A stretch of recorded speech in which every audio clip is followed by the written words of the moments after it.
to sit over here, right? Well, you can, if you want to sit in the middle, you all sit wherever you want. They want me to sit here. I'll start here, and then I won't be able to hear anything that they say because they're foreigners. Oh, right.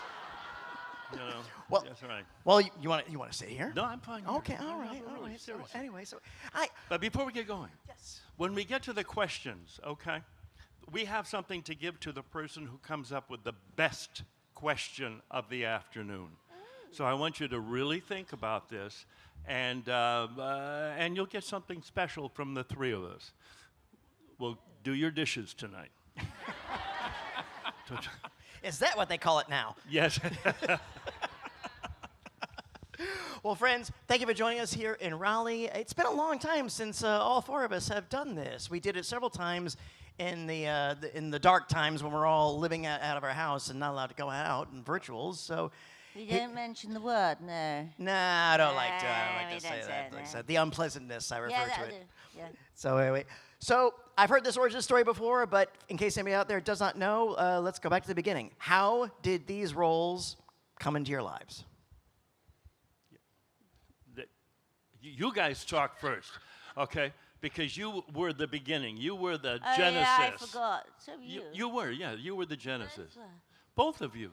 Yeah, well, the thing is, I auditioned. Oh, good. Okay, next. Yeah, right, yeah. Next, That's okay. true. Well, I was busking in London at the time, and I used to busk outside the theatre where Jim Sharman's production of Jesus Christ Superstar was on, the biggest theatre in London, the Palace Theatre. And he did see me busk, but then he and Richard O'Brien and Richard Hartley, who was the musical director of the show, came in by coincidence to the cafe where I was also working as a waitress. And because I used to get bored, I would wear a little outfit, very Ruby Keeler, 1930s, let's do the show right here. And I was, in fact, tap dancing on top of a table when they walked in. And Jim took one look at me and turned to Richard O'Brien and said, "There's your servant." Woo! So I didn't need to sleep with the director. I did. You weren't a servant. No, I didn't. I did not. No, that's because originally there was only going to be one servant, Riffraff, because as you know with Frankenstein, there's only one servant, the hunchback. And Jim said, "Richard, you need to have two other servants because you're going to need backup singers." So he wrote the roles of Magenta and Columbia. Voila. I was just reading something in a book last week that if they hadn't have cast you in the original play, they never would have written Time Warp. Is that true? Yes, because... That's rubbish. That's rubbish. But that's her story, okay? No, here it goes. So we only had a 3-week rehearsal period, and it was going to be in this tiny... We rehearsed where we were doing the show, a tiny, tiny theatre in London that sat 60 people. We were going to rehearse for 3 weeks. The show was going to be on for 3 weeks. While we were rehearsing in that 3-week period, a great deal of the show and songs were written. And so if it hadn't been for that director, that musical director, and Sue Blaine, and the brilliant Brian Thompson set designer, you wouldn't never have seen this show. It was a combined effort of an amazing creative team. And Jim said to Richard O'Brien at rehearsal, "I think that you need to write a song that the three servants do together, and there needs to be a special dance that they do." Yes, and the reason for that was Jim Sharman had seen, because I've read his book, so I know now.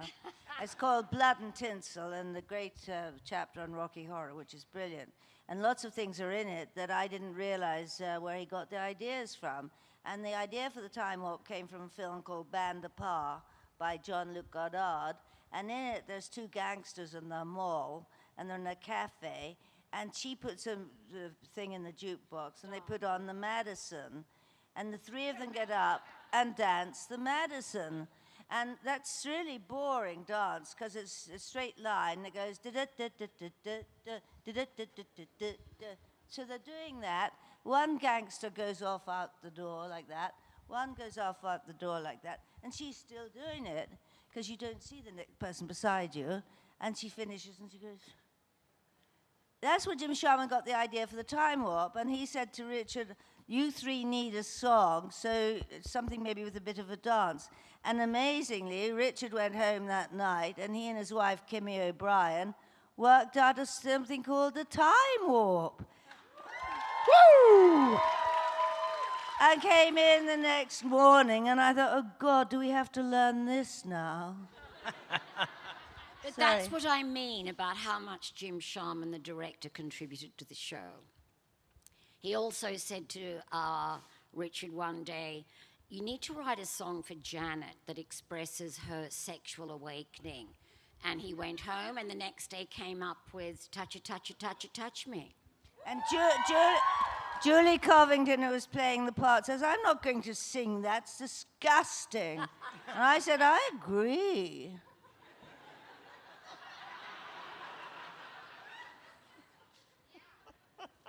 Hey, Hey. does anybody know the Madison?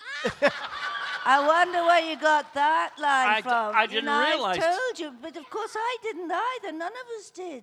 Yeah, I didn't know that was Expand based on the apart. Madison. Godard's thing. Yeah. But you weren't doing the Madison just then, were No, you? baby, but we used to do it before I made the film. We were What in is the- Soho all doing the Madison. How do you do the Madison? I just did it for you. You No, don't. you didn't. That wasn't. Who knows how to do the Madison? Does anybody know how That to do the? was it. No, that was just swinging back and forth, like Bollocks. That's the Madison.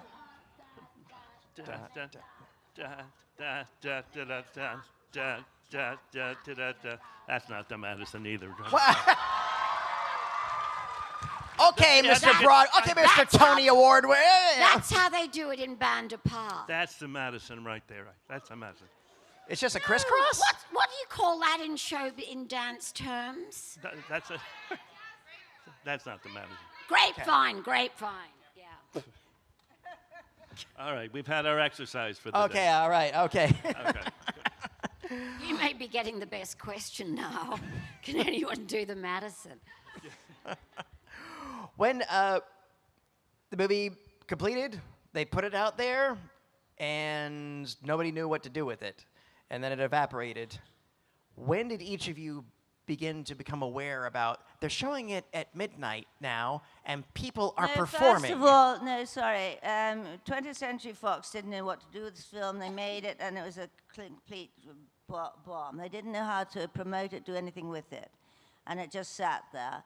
And a wonderful boy at Fox said, this film should be put on at every campus in America and at midnight in the cinema. Thank God for him. And that's when we first heard about it. And Richard and I are sitting in London and the 8th Street Cinema, and they said, they're talking to your film. And you think, what? And they're dressing up as you. Mad. What? And then they invited us, the cast, Sal Pira and everyone, to fly over to New York and to go and see it. Were you there? No. I was there. Were you there too? Yeah. Right, sorry. And I beg your pardon. And so this was an amazing phenomenon that these people were doing this. Unheard of. Well, you know what happened. There was a young PR guy at Fox, Tim Deegan was his name, who sort of sold this whole idea to the upper brass that he could get this going, in the midnight circuit. And actually, he's just writing a book, which will come out next month. Tim Deegan telling about the whole beginning and the genesis of this. And he is the man responsible because it was on the shelf. He took it off the shelf. Yeah. Saw it, and he contacted his friend who owned the 8th Street Cinema, where they had midnight showings. They'd show the same movie week after week. He said, give this film a go, showing it week after week at midnight, and the rest is history. Tim Deegan, that's right. That's right. Who cares? Tim Deegan. No, he was a nice guy. And he was in the publicity. And then he ran the studio. Oh, really? The whole Yeah. publicity? Well, he should. Yeah. Apparently, this movie made Fox a lot of money back in the beginning. Yeah. It would, We do not get royalties, by the way. No. But we all have tables here at the convention. Yay! And you get to meet us. Yeah. Yay! And we get to meet you, which is just as important, I got to tell you. It's It such a is. joy meeting all of you, hearing your stories. It never, you think sometimes, oh, yeah, everyone must tell you this. It's never boring. It's always wonderful to hear your personal stories. So please make sure you come and talk to us at our tables.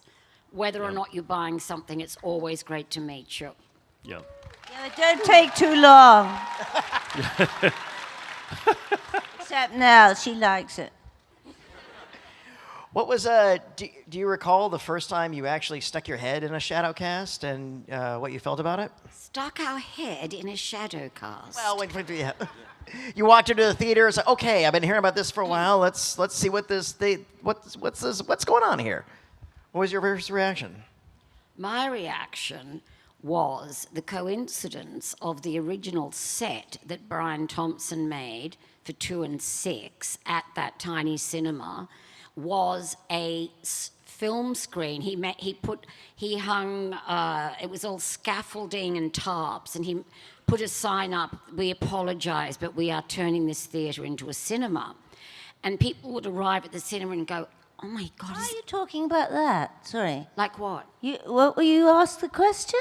Yeah, so that was right. Yeah. About the stage set. Well, no, but that's about the first time they saw people performing it in front of the screen in the midnight showing and the revival. So, No, that's The you're only talking about part- the stage set, aren't you? Sorry, I give up. So the set was all these Have some candy, darling. tarps and scaffolding and a cinema screen, right? And so the cinema screen was here, and we had about this much room to perform. So the whole of the show was performed in front of a film screen, and the sex scenes were done behind the film screen, right? And what do the shadow cast do? But they perform in front of the screen showing the Rocky Horror Show. There's the connection. There's the connection. Yeah, there's the connection. Yeah. I went to see it at the Tiffany Theater in L.A., and they said, "Come down and see it." I'd never seen it with a shadow cast or anything, and they said, "Come on, we want to give you something." And they invited me up on the stage, and they presented me with a gold record because we had just gone gold. Yeah. And I presented them because I knew they were going to give me something. I framed a pair of my underwear and gave it to the cast. And so to this day, I sell my underwear at the table, okay? Thank you very much. Thank you. Makes me laugh. I don't know. Well, so much. Do you remember the first time you saw a shadow cast when them actually doing it? Or is it just something you've just heard about? I told you about going to the 8th Street Cinema when Okay. we first went. Oh, Richard okay. and I thought that was yeah. the original. Okay, my bad. Let me. Try to keep up, Patty, okay? Okay, all right. Yes, uncle. Yes, uncle. I am The your thing uncle. is, I mean, Robin Lipner and a girl called Dory Hartley. Robin Lipner was the first Magenta ever, and her girlfriend Dory Hartley was the first Frank. And Dory was amazing because she had a wonderful singing voice and sang exactly, could impersonate Tim Curry perfectly, and was eventually used to replace him in lots of shows we did, on the road with Lou Adler, the producer, and things. Extraordinary talent. And they were art school students together, and that was the first Magenta and the first Frank. And Robin Lipner is still one of my best friends, the first Magenta ever. It's lovely. Yeah. Woo, indeed. Well, cool. I'm gonna go out there, before I go out there and take some of their awesome questions. As always, thank you. Thank you all for your Patty. talents, your professionalism, Oh, Dory, the thanks. performances you brought to Thank these you roles. all for coming. Absolutely, and you have all been so good to the fandom. You've all come on out. You spend so much good time with your fans and doing these things. Keep taking this bows for this gig you had so many years ago and appreciating how we appreciate it. Thank you. Thank you. Thank you. Hey, what's your name? Nick, What you got, Nick? what was your first reaction to seeing Tim Curry in the outfits, the outfit going down the elevator? When do I get paid? Probably. No, he was brilliant. I saw him on stage first, so I mean, everybody knew how brilliant he was and how beautiful he was in all of what he was wearing and doing and acting and being as a human being. So, Did you see him in L.A. then? yeah, I saw him at the All Roxy. right. Yeah. So yeah. you saw Meatloaf too? Yeah, I saw Meatloaf and I had been doing theater in New York for years before that. You're kidding. No, yeah. I didn't know Meatloaf been in the theater before that. Oh yeah. We used to audition together for things. He auditioned for Grease, in fact, way back when. To play He would have what? been perfect in Greece. It would have been about the Meatloaf show. Well, he though, looked, except he looked, you know. He looked But like. you were amazing in Greece. I've seen the film of it. You were thank you. stunning. I was knocked out by that because when I just thought you were Brad Majors. And then no. I saw you doing that, and I thought, oh my goodness. Oh, that's so. Oh, thank you. What was the question? Was it about me? No, it wasn't. Sometimes, Okay, sometimes Barry, it's not Thank all you. about No, you. damn, Okay. Damn. All right. Good one. Thanks for starting us off. Thank you. Hey, what's your name? Hi, I'm Ruth. I'm from the Atlanta Shadowcast, so shout out LDOD. I asked Barry this last night at the meet and greet, but I wanted to ask all three of you together, if you could have a Shadowcast for any other movie besides Rocky Horror, what would the movie be? Yikes. You know, Ruth, I still don't have an answer for you. And neither do I, Ruth. Yes. No, I do. I can't if think it of was, that. If it was another movie that I was in, it would have to be FDR American Badass. I wouldn't you just love to see, you know, FDR, you know, rolling around, you know, talking about his, well, okay. No.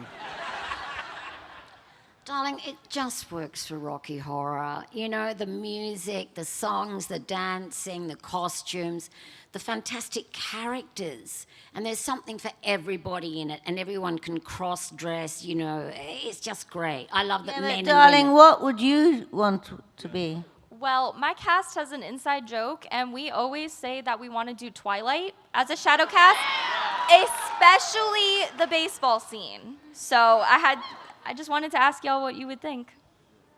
But you've not done it. I don't know Twilight. No. Twilight. No, but somebody's done Wicked, I think, right? Did you guys do Wicked as a Shadowcast? No, I haven't heard of anybody doing a it. Shadowcast person said they had tried Wicked, and then they said we tried it and we did it once. Too many songs in that show. Yeah. Great question, though. Thank you so Oh, much. thank you. Absolutely. And keep breaking the legs. Hey, what's your name? My name is Loki. I was wondering what if you had. Oh, I'll stop holding it. Oh, okay. If you had a favorite costume or look from the movie that you wore. Why? No, but when I was shown, I mean, I actually was turned down the movie when they offered it to me. That's another story. And then they showed me the costume, Sue Blaine's designs on paper, you know. And I saw the so-called dinner dress, you know, and I thought, oh, that's nice. So I thought, I think I might do this. I'll be in this film. Nice frock. I don't mean to talk about my underwear all the time. But they wanted to put me in some tidy-whities from Marks and Spencer. You know Marks and Sparks. Oh, we'd no money. We had a very low budget. They needed to buy those. Yeah. Actually, Marks and Sparks underwear is a cut above and quite expensive. Did they get bonds for you? Not in those days, Nell. I didn't want them. I wanted to get American ones. So I said, you have to bring over a pair of American underwear from New York or wherever. Yeah. Fruit of the Looms. I think it's Fruit of the Looms. Right, Fruit of the Loom. Fruit of the Looms, yeah. Love So it. I wouldn't go with that Marks and Sparks crap. And you they know. used to do the waffle long johns, which I liked, Yeah. and the tops, yeah. But no, as an American, when we ever went to London, we'd always go to Marks and Sparks and buy the underwear. That's right. It's the best. I still do. Do you really? It's fantastic quality, and yeah, what can I tell you? Okay. Can we stop talking about knickers? Hi, what's your name? Hi, my name's Viv. You look fabulous, Viv. Thank you so much, Nell. Fabulous. Nell, I wanted to let you know that you talked to me, my friend, and my friend's younger sibling yesterday, convincing the younger sibling that they should go see Rocky. And last night was their last show. You really convinced us. It was their first show last night. So It's great. Yeah, I'm thank so you. thrilled. A pleasure. Yeah. And I'm so thrilled that you recognized that she could watch it at a younger age than you were allowed. Bravo that's to what's you. up. That's what's up. My question is, I was wondering what the direction was like for the pool scene at the end of the movie, the "Don't Be It, Dream It," when y'all are just all making out with each other. Was it all like, was it like you kiss her and then you kiss him and then? Darling, have you ever been to an orgy?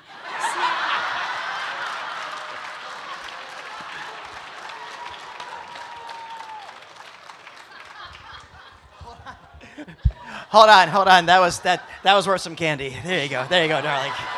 There you go.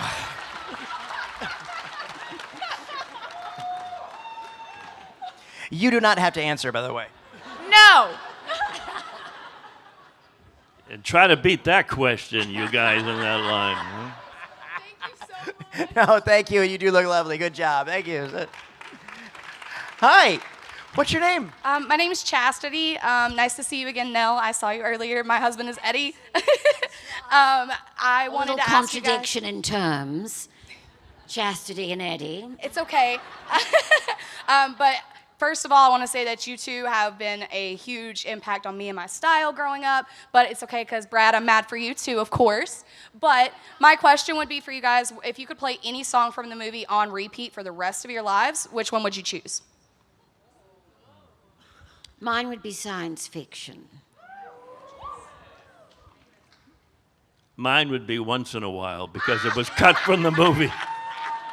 Yeah, it's the only way I'd remember it if it was on a total loop. I think one after the other after the other. That's why it was cut from the movie, because it was a great song in a wrong place, I think. That's right. You know? Once in a Yeah. while, she don't want to know you. That's great. Thanks, Barry. Thank you. No, honestly, you can sing it all. I love it. Oh, thank you. Mine, I suppose science fiction, but I don't mind going home as well. I can't choose. Sorry. What would you choose? I think that's an impossible question, so I think that's why I asked it, because I don't have an answer for that question. So I needed you guys to influence my choice. That There you go. reflects Hope we gave you very clarity. well on the film, doesn't it? On all the songs that you can't choose either. Yeah. Good dream. Thank you. Possible dream. Hi. What's your name? Hi, my name is True, and my question is, do you have like a favorite scene from the movie? Darling, you're dropping your pearls and your ribbons. You look great. I love that outfit. What is that outfit? It's Madoka from Madoka Magica. Japanese. Japanese anime, yes, sorry. Fabulous. What was the what was question that? again? I'm sorry. Do you have a favorite scene from the movie? Like a favorite scene you acted or a quote? The orgy scene, I must say, pardon? apparently, according to, I just remember sort of. The orgy was a lot of fun. It was a lot of fun. I'm sure Was it the pool heated? I don't. It was heated, but not enough. Oh, okay, good. Yeah. All right. Was that an orgy? An orgy. You weren't in that, were you? No. No. Okay. I didn't Disgusting. get pneumonia like Susan. No, I know. There you go. Great question. Thank you. Okay.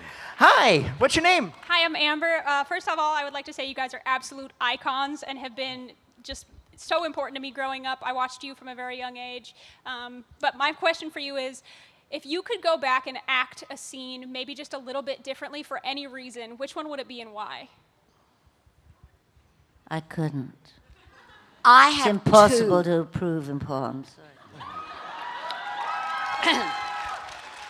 Okay, there are two moments for me. Yeah. Get that. Yeah. One of them is the throne scene when we're all around Frank. And for some reason, with my foot, gorgeous Magenta is here and Frank's here. For some reason, I kept my foot flexed. Instead of I think I was about to point it and then the camera went away. It bugs me every time. And the other bit was a magic moment that Pat and I did in the stage production when we've got the masks on. And Frank goes, "It was an accident."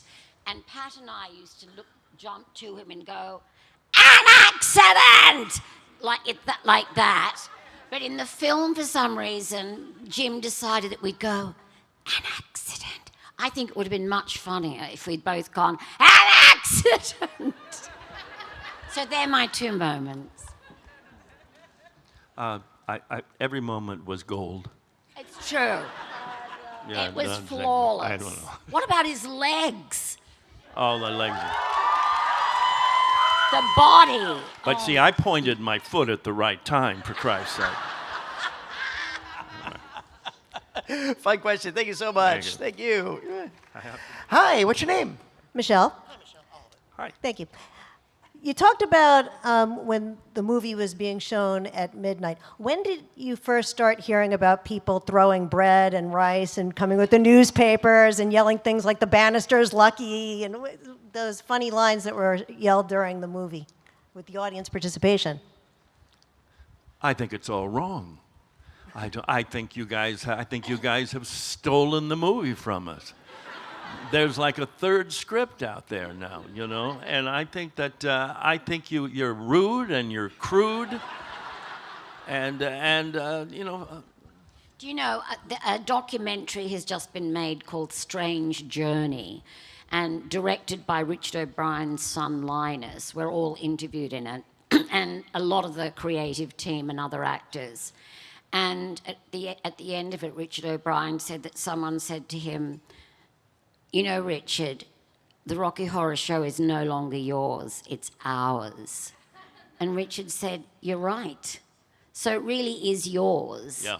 Although I do see us all as one part of a huge family. Us and you. Right. A crude family, I must say. I mean, you guys use the F word a little too loosely in the audience. You mean Frankenfurter? Yeah, right, Frankenfurter, right.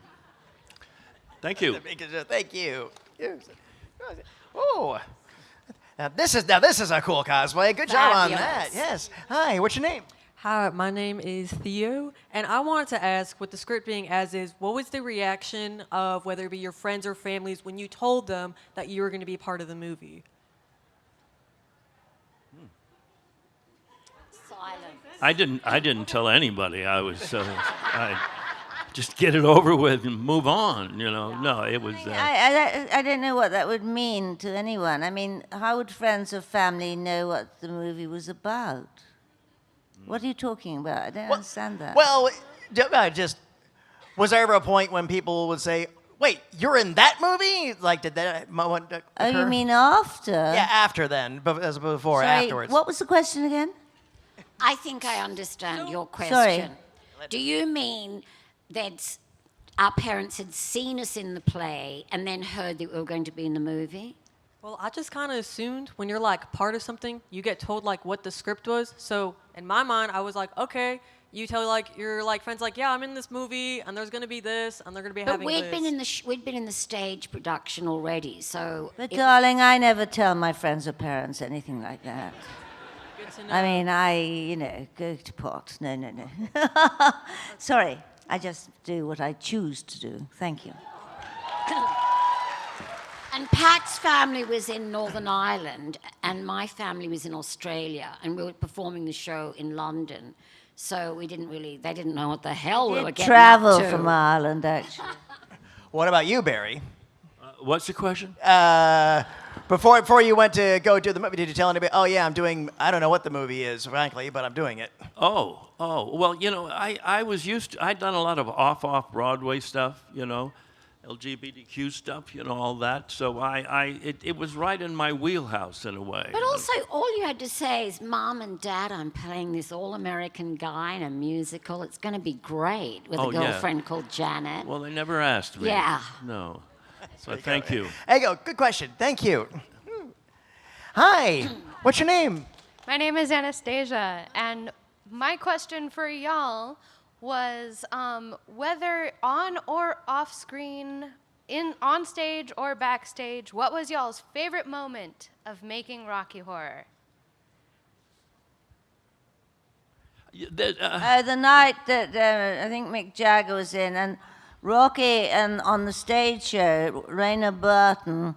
I used to go down to the toilets to change because we only had one room to change in. This is a 50-seat theatre on stage, and I was down there getting ready, and someone was in the shower, and they were going, I said, hello, who's that? He said, it's Raina, Pat.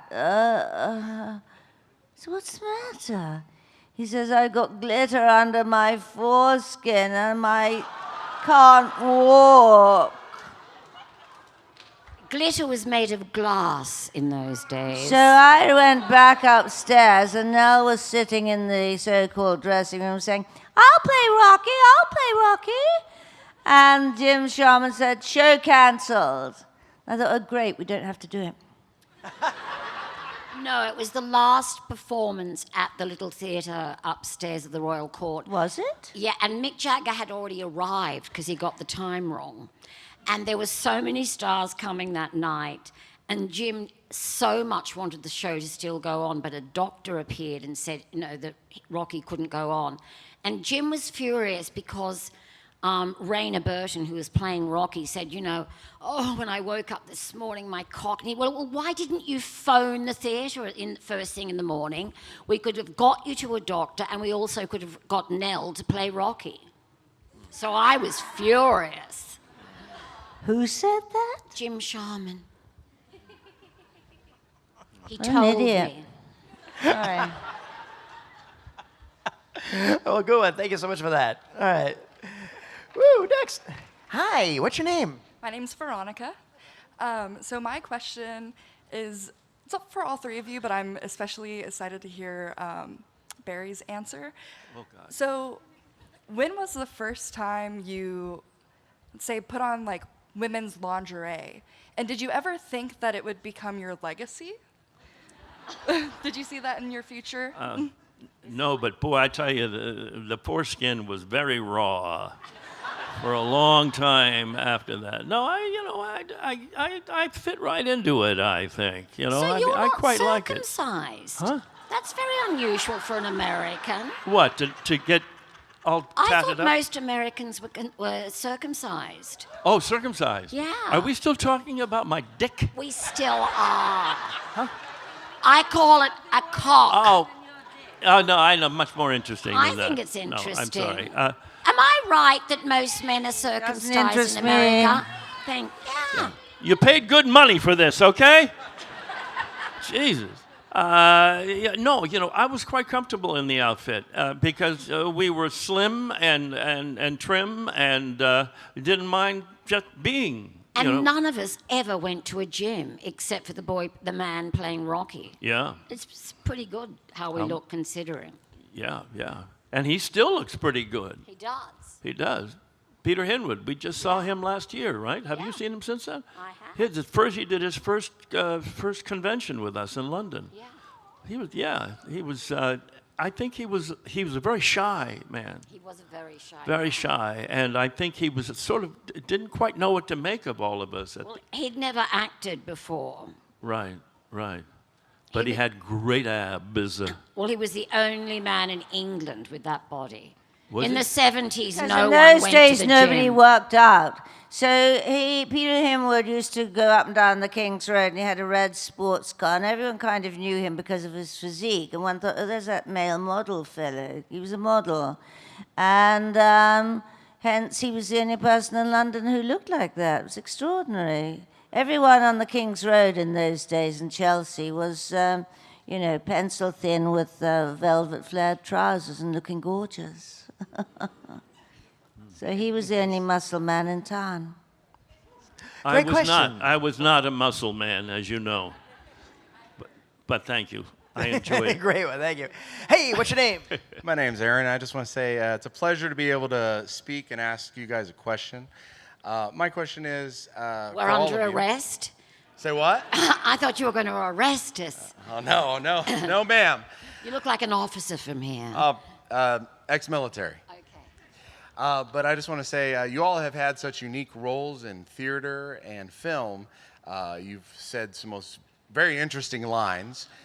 My question to you is, for example, Mr. Bostwick, you played in a movie called Lex, Tales from a Parallel Universe. Great outfit, by the way. If you guys haven't seen it, check it out. That was a metal dress. Yes, it was. Yes, it was. One of my few dresses. Time. Yeah, not the first time. No, but go on. But I'd like to know, in all of your films and theater, what is the most unique costume you've had, and maybe the most unique line you've got to deliver to the world? You weren't looking at me, were you? Oh, God. Was he looking at me? Yeah. I'm looking at all of you. He's looking at all of us. All three of you. All three of you. Oh, okay. Huh. Well, I have no clue. You guys go. Take over. Interesting I have no line. clue. Sorry. Line. Sorry to be so boring, but I can't think of that. Sorry. Yeah, really, no, a line. Well, I loved my Columbia outfit, so that's certainly my favorite outfit of all time. Yeah. And, of course, I've seen it. Is a damn good line, too. Yeah. Well, I quite like Shift It. Oh, yes. I also love when you go, dinner is prepared.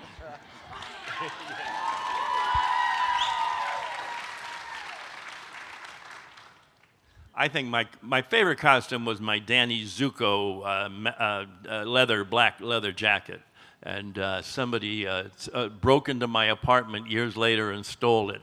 And so you might find it at a thrift shop somewhere. It's just my leather jacket from Danny Zuko. I love that. Yeah, isn't that sad? Very sad. Oh, God. And do you have a Thank favorite? you. Do you have a favorite line of all time, Barry? Of No. any of your roles? Oh, any role? Any role. Any role. Any role. Kill the British. I don't know. That was George Washington, I think. Yeah. You know. Thank you. Good question, and thank you for your service. Thank you. Sorry. We are just about at time, so I'm afraid this will have to be our final question. Okay, bring us home. What's your name? Lane. Hi. Yeah, my name is Lane. This is gorgeous Lane. Hi. I was just curious if your involvement in showbiz and Rocky Horror as a whole increased your understanding of the queer community, or even just your own confidence in yourselves. Well, it's interesting you ask that, because I believe that none of us are queer, but I like to think of myself as an ambassadress to the queer community. I had very liberal parents and was brought up as such. They weren't religious, they were very clever and smart and read a lot, and they were absolute heaven and witty. And being born into a household like that has made me open to everything. And people have often asked, gosh, Nell, what was it like when you were first cast in 1973 in the Rocky Horror Show? Were you shocked? And it's like, honey, are you kidding? That was London, 1973, punks. Yes, I know, nothing was shocking then. I mean, the Rocky Horror at the time wasn't shocking at all somehow. You know, it's become so, but, whatever, but it really wasn't. But the great... I mean, they were all gay. You were a very gay bunch up and down the King's Road. But it's got to be said, the greatest thing about the film and its legacy is that it has helped so many people accept their sexuality. It's helped nerds come out, people that felt, that there was no one else like them. It's helped people who've realized they were born in the wrong body. It's just marvelous that it continues to help people, because I get 16-year-old teenagers contacting me to say, thank you so much for that film and your part and all.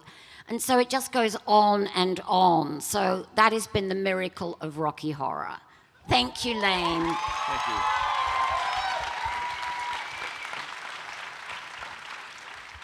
Who wins the prize?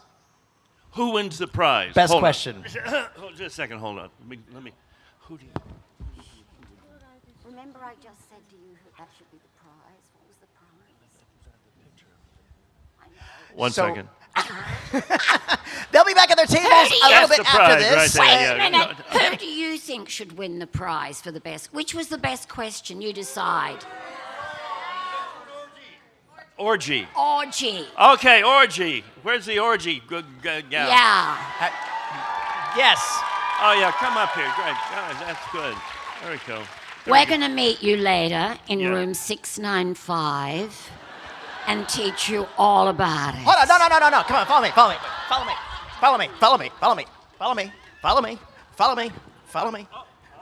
me. What was the name here? What was your name? My name is Viv. Viv. Welcome to the stage, Viv. Come on up. Oh, hi. Viv. Hi. Wait, let me see this. Yeah. You're my biggest fan. Oh, thank you. Congratulations, darling. Congratulations. It says, you're the wiener. There we go. Thank you so much. That's great. Now, piss off, all right? Thank you. All right, everybody, come on. Now, I think... All right, before we go, this has been awesome. Before we go, though, we're going to take our GalaxyCon stage selfie. We're going to invite everybody to come up to the stage, not on the stage, but towards the stage. Take a picture of these amazing cast and all of you.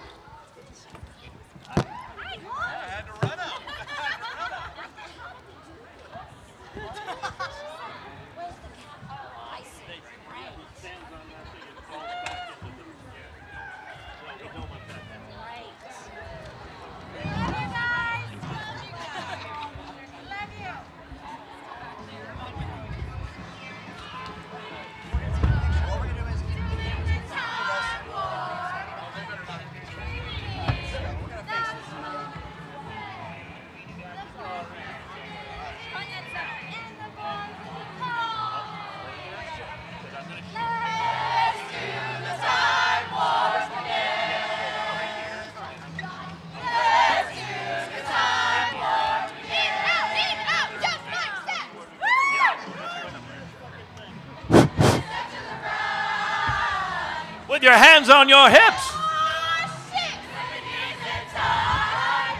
It's the pelvic thrust that really drives you insane.